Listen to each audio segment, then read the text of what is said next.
Les technologies de l'information, je pense par exemple à Internet, aux smartphones, aux réseaux sociaux, aux moteurs de recherche, aux bases de données, sont devenues aujourd'hui incontournables.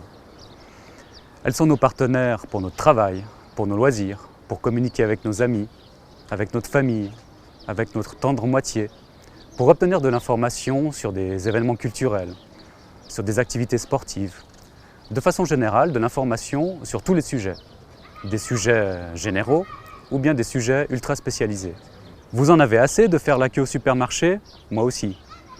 Ne vous inquiétez pas, bientôt, avec les puces RFID, plus besoin d'attendre. Vous passerez avec votre caddie devant un portique et tout sera facturé automatiquement. Aujourd'hui déjà, certaines compagnies aériennes vous permettent de consulter le profil Facebook des autres passagers et de choisir avec qui vous allez vous asseoir.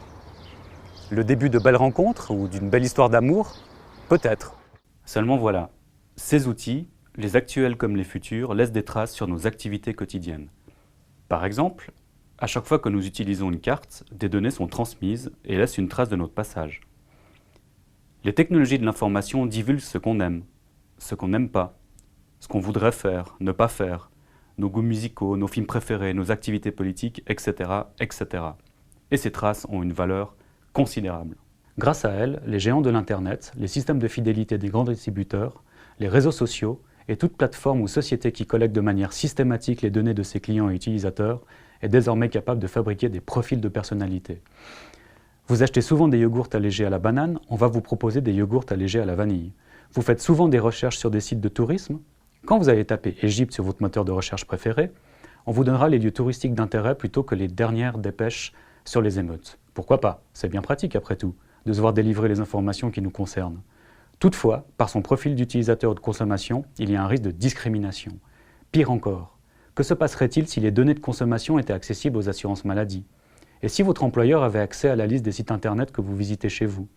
C'est précisément pour empêcher les pratiques les plus graves en matière de discrimination que le législateur a mis en place une loi spécifique de protection des données, en complément de l'article 28 du Code civil et de l'article 13 de la Constitution suisse, qui ont pour mission de protéger la personnalité et la sphère privée des citoyens. Ma thèse de doctorat a eu pour objectif d'interroger ces enjeux en choisissant le cas des cartes de fidélité informatisées.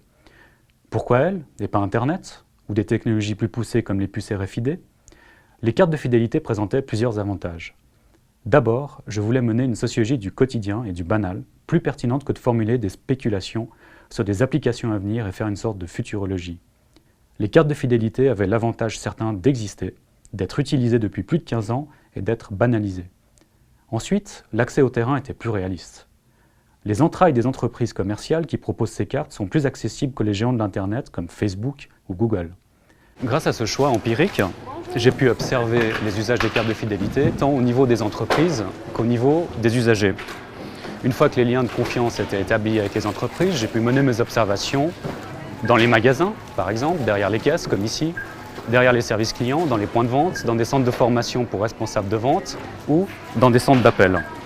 C'est bien sûr aussi les cadres moyens et supérieurs que j'ai interviewés, tels que des directeurs de magasins, des responsables de secteurs de vente, ou bien les hauts fonctionnaires en charge de mettre en place les programmes de fidélité. Enfin, bien sûr, c'est également les consommateurs que j'ai pu interroger sur leurs pratiques, sur leurs attentes ou sur leurs représentations. L'un des principaux résultats de ma recherche était de constater que la sphère privée était en réalité une notion très problématique. La définition officielle, juridique, correspond en réalité très peu à la perception qu'en font les usagers et encore moins à leurs pratiques.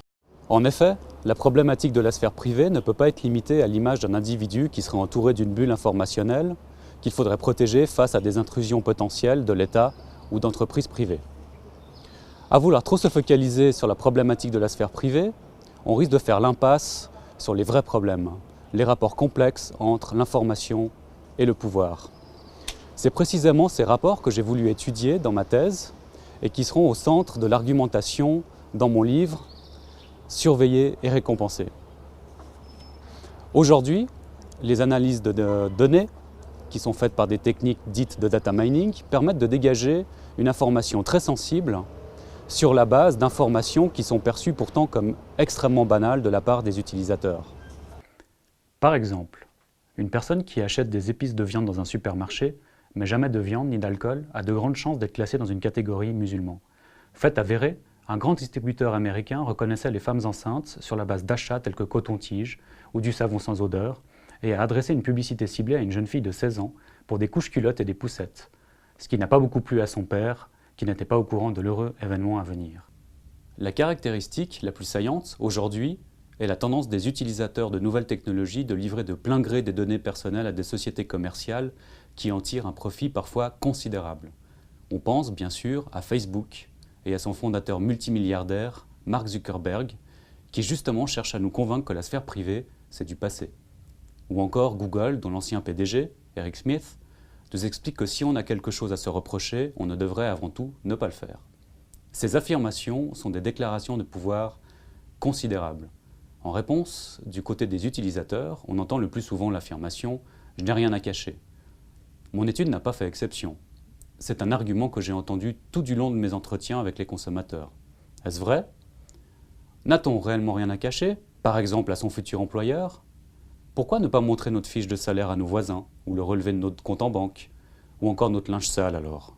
Qui n'a jamais lorgné sur une belle silhouette dans la rue, sans forcément en parler à son conjoint ou à sa conjointe? Qui n'a jamais inventé une excuse un peu bidon pour pas se rendre à une soirée qu'on pense être ennuyante? Qui n'a jamais fait de bêtises dans sa vie, même légère? En réalité, nous avons tous quelque chose à cacher.